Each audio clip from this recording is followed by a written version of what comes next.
All right, and welcome back. Now we are going to add some color. I have here a 25-piece set of oil pastels that I'm going to be using initially for my color. Now when I go in to add color, I don't want to color the entire thing because I'm going to be doing a watercolor resist. So eventually I'm going to be covering this with black watercolor. So I just need to worry about my medium and my light tones. So I'm going to start off with the iris of the eye. I'm going to make it a few different colors because in my reference photos I noticed that irises tend to change. So I'm going to start towards the middle with this brilliant orange, reddish orange color. Okay, I'm going to be very careful not to color in my shine areas. Keep those white.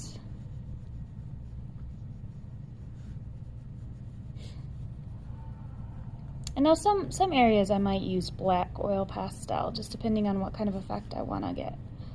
So here we go. We've got our beautiful, brilliant orange. I'm going to move to I'm going to blend over top by overlapping the colors for a lighter orange. Okay.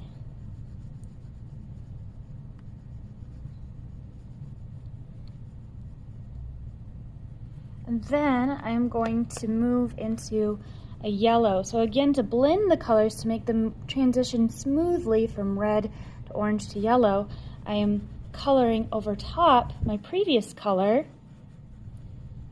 to blend. When I overlap the colors, they mix to create that wonderful gradual gradation. Again, avoiding my shine. Going to go to the edge of, whoops, might have colored in my pupil there. I will go back and fix that.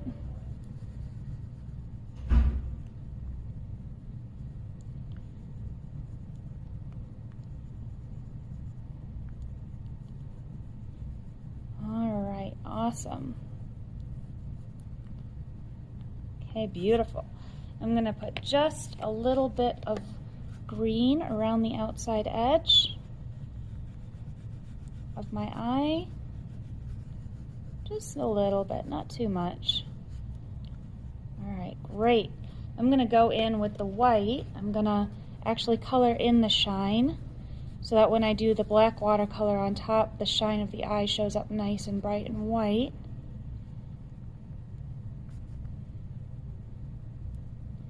Great. Okay, now the whites of the eyes I noticed in some of my photos are also going to be black, which I really like.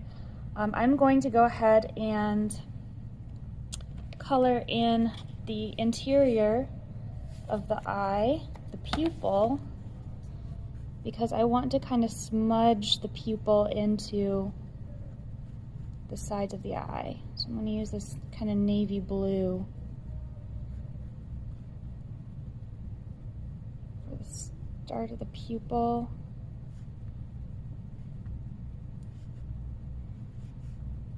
I'm going to kind of smudge it out a little bit. So you can smudge when you're using oil pastels, but I will warn you, your fingers will get very dirty. All right, and we have that there. Now for his eyelid, I noticed in the eagle reference photos, he had that wonderful golden eyelid. So I'm going to go ahead and create a nice bright orange eyelid for my animal.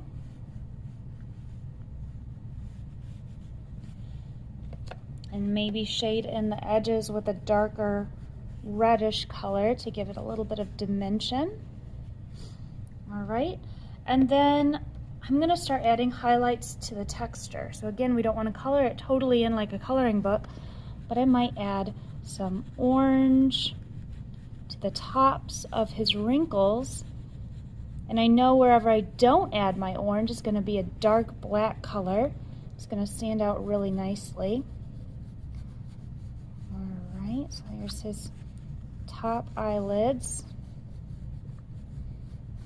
Awesome. And then I can even add an extra bright color to the very tops of his eyelids, because we know that the brightest colors, the lightest values are where the light is shining, so it's going to be at the top of his wrinkles. All right, and then his scales. For scales, I might add a little bit of brown to them. So I'm going to start on the outside of the scales. I'm going to kind of outline them with the color of my choice, darker value.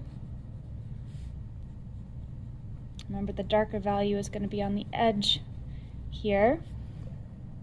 All right, now that I have the darkest value of his scales outlined, I'm going to go in with a slightly lighter value and blend it.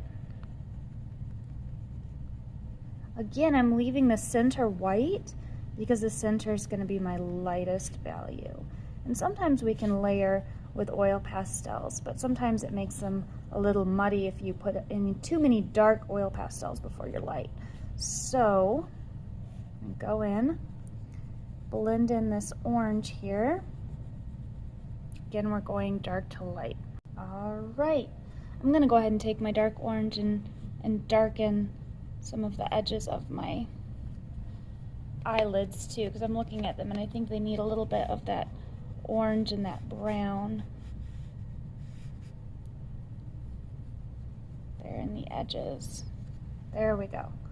All right, fantastic. Now I'm going to do my last color on my my scales. I'm going to do a bright yellow color.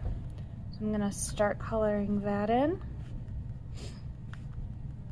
And all right, now before I go over my oil pastel with my watercolor, I might grab a couple colors just to add a little bit of extra random texture. I like my random texture, so I might just put a couple lines here, some tiny feathers going up by his eyes, some tiny feathers kind of in the midst there, maybe a little bit of yellow in. Just going to throw some colors around here, some dots, some highlights here, just to add a little extra texture. All right, and here we go. For my watercolor resist, I am going to use a dark blue and black. So here's my cup of water. Whoops, and my brush that's falling apart. I'm going to be using a larger, fluffier brush for this. I'm going to start with a blue wash. I'm going to mix a couple of colors in together. Water into my paint, get it nice and mixed up.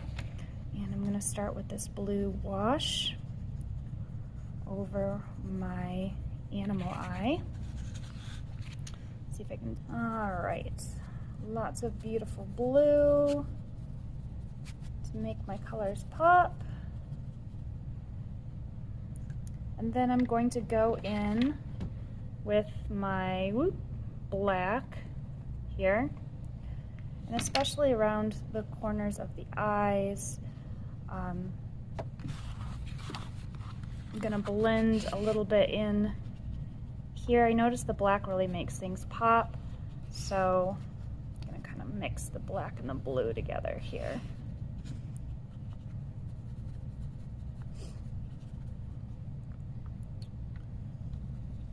A little bit of splatter, because who doesn't love a good splatter paint? All right, fantastic.